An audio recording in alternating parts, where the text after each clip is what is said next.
Uy, palakpakan natin ang ating kaibigan sa pinaka-original, OG na talagang very close to sa akin, si Direk Albert Martinez. Hi, Lital. Lital pa rin talaga tawag kay Direk Albert.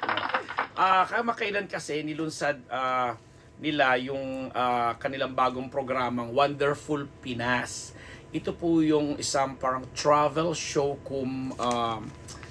tourism something na promotional show created to showcase all that is wonderful about the Philippines. So hindi lang talaga siya talagang travel show, kundi talagang pati yung mga kustumbre, kultura, tradisyon, yung mga pagkain, yung mga tao, at lahat ng component na pwedeng ipagmalaki sa isang lugar o ng isang lugar na sakop ng bansang Pilipinas. Yun ang pinaka konsepto ng Wonderful Pinas, kung bakit naging advocacy na ito ngayon ni Direk Albert Martinez sa pakikipagtulungan niya sa bagong kaibigan po namin na nakilala namin sa pangalang Gen Ross o si Retired Lieutenant General Rodel O. Sermonia.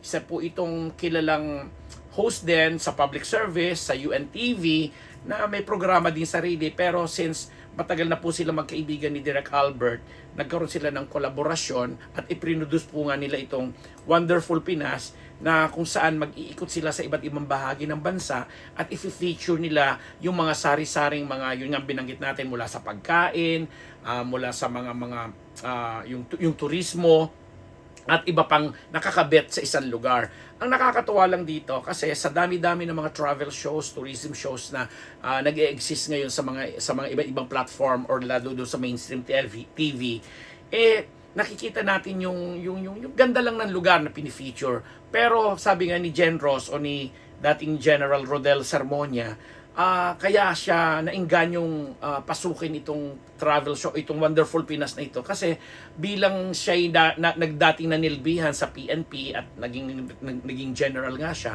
nakita niya yung pangangailangan na maprotektahan at ma-secure yung safety, security ng mga bawat traveler o mga bakasyonista na gusto dayuhin ang isang lugar.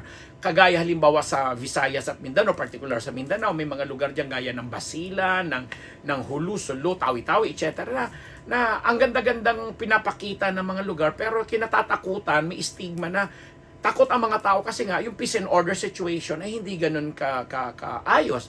But in this show, talaga pong pinakita nila, pinuntahan nila itong mga lugar nila na ito, nag-trekking sila sa mga bulubundukin, mga hills at kung ano-ano pa, para lang maipakita daw po sa madlang Pilipino na walang dapat ikatakot ang isang gustong mag-travel sa mga lugar na ito. And at the same time, ma-enjoy nila ang kagandahan ng mga likas na yaman natin. Na sa kabilang banda naman, ang naging advocacy naman dito, o kontribusyon naman ni Direk Albert Martinez, ay yung sinisigurado niya na kailangan sakto sa budget or swak sa budget ng mga turistang pupunta ang mga lugar na gusto nilang puntahan. And na-share nga niya yung experience niya na sa ilang dekada na rin niya sa industriya, at syempre sa dami ng mga proyektong ginawa niya sa television, lalo na sa movies. Ang dami-dami na niyang lugar na napuntahan, pero kakaiba yung experience niya sa mga lugar na pinuntahan nila dito sa Wonderful Pinas. Particular, sabi nga niya, sa Basilan. Who would have thought na ang Basilan, nakala natin puro mga rebelding Muslim or kung ano man yung mga ibang grupo, mga terorista, kuning-kuning ang nandiyan dyan. Pero sabi niya, napakaganda, napakaayos. At sabi nga niya, sa buong buhay niya, at 60 plus years old na siya, sabi niya, isa nga daw ang Basilan sa pinakamagandang lugar na nakita niya sa tanang buhay niya.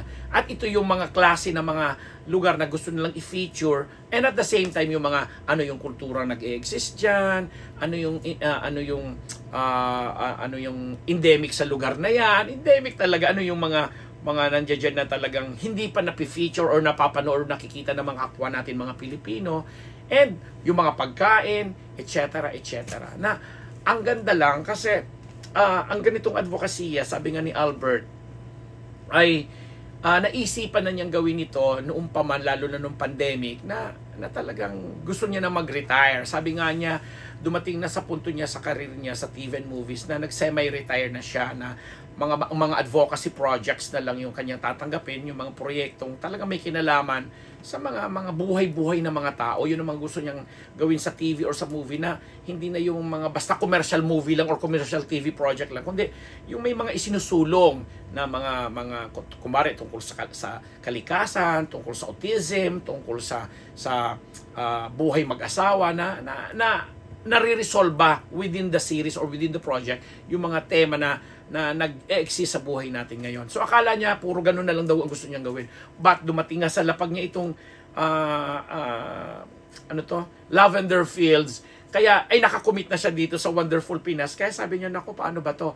Kaya kahit galing siya sa taping ng Lavender Fields na gusto niyang gawin at hindi niya natanggihan, lilipad siya, sasakay siya ng eroplano, matutulog lang siya ng 1 or 2 hours. Paglapag nila doon sa lugar na kanilang i-feature for Wonderful Pinas, trabaho naman siya. Kasi sabi niya, unang-una gusto niya yung ginagawa niya. At higit sa lahat, yun ang advokasya niya na yung mga kapwa natin Pilipino na ilang milyon tayo mga Pilipino na hindi pa nalilibot o hindi man lang nakarating sa mga lugar na ipinagmamalaki ng bansa natin, na tinatalo pa tayo ng mga ibang dayuhan na halos nagagalugad na ang Luzon, Visayas, Mindanao na talaga namang kinaiingitan sa buong mundo. Kaya sabi niya, sana itong programa makapag-offer ng something sa mga, alam mo yung mga local tourists, particular yung mga Pilipinong medyo nagtitipid sa budget, na ma-experience din nila yung mga na-experience nila ngayon sa show na ito, na talaga naman palang kaaya-aya. Nigit sa lahat, sabi nga ni Jen Ross, may protection ka, kasi nga pagpupunta sa bawat punta nila sa mga lugar na yon, yung coordination nila with the LGUs, with the tourism officers, and especially doon sa mga nagpapatupad ng peace and order, nakikipag-unayan sila para ma-ensure ang mga turistang pumupunta na maramdaman nila na safe sila, at yun na nga, ang seguridad nila ay hindi nalalagay sa alanganin. And at the same time, nag-i-enjoy sila bilang mga Pilipino natin. Di ba ganon? And itong show na to, Wonderful Pinas, umi-air po ito sa UNTV tuwing linggo ng alas 9 ng umaga. And kung may time lang din po kayo, bisitahin niyo, kasi definitely, ako nakita ko talaga yung mga iba-ibang lugar na sabi ko nga sana mapuntahan ko rin. Sa dami ko na rin pong napuntahan lugar sa buong Pilipinas, ang dami-dami pa rin talagang hindi ko pa na-experience. O diba? At bilang matakaw din ako at mahilig kumain, ang dami-dami mga pagkain pa rin na gusto kong tikman sa iba't ibang lugar na yan. Itong show na to, naglalayon din itong makarating sa ibang panig ng bansa, kasi meron din silang mga proyekto para sa ating mga OFWs naman, na alam mo yon, ibibida naman nila yung naging karanasan nila sa mga lugar-lugar naman na yun. And at the same time, yung mga lugar na pupuntahan nila, kasama yan doon sa plano nila. Pero syempre, uunahin nilang ipakita or i-feature yung mga iba't ibang lokasyon dito sa bansa, kasama na yung mula sa tao, pagkain, turismo, safe in security, etc. etc.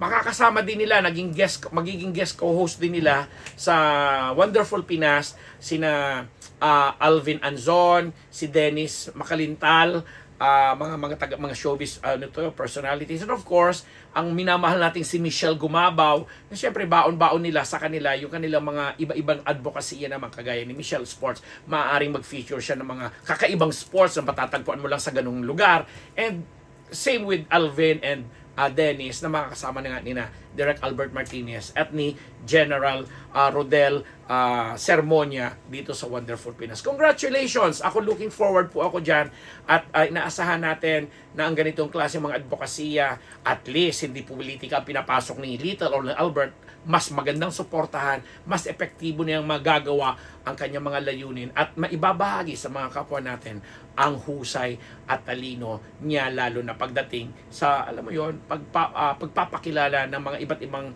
lugar natin sa bansang ito. Congratulations, my dear friend, maraming salamat, my dear Fred Albert Martinez, talagang hanggang ngayon, nandiyan ka pa rin sa akin. Simula nung maging kaibigan kita nung mid-80s, 80s na hanggang ngayon, grabe. Magpo 40 years na rin din pala tayo magkaibigan, Albert Martinez. And of course, kay Jen Ross, good luck po sa inyo, sir. At sa mga iba po yung mga kasamahan dyan sa Wonderful Pinas. Special mention kay Attorney Cherry de la Cruz at sa mga iba po nila kasama kay Directly to de Guzman at sa mga bumubuo ng production ng Wonderful Pinas. Maraming salamat po. At sa UNTV na nakapanayam din namin ng mga nakaraang araw. Congratulations po at sana ipagpatuloy po natin ang pagpapakita sa telebisyon ng mga ganitong ka-relevant at ka-significant na mga programa. Ako ang inyong lingkod, Papa Ambera Palamet Nabus, nagpapasalamat!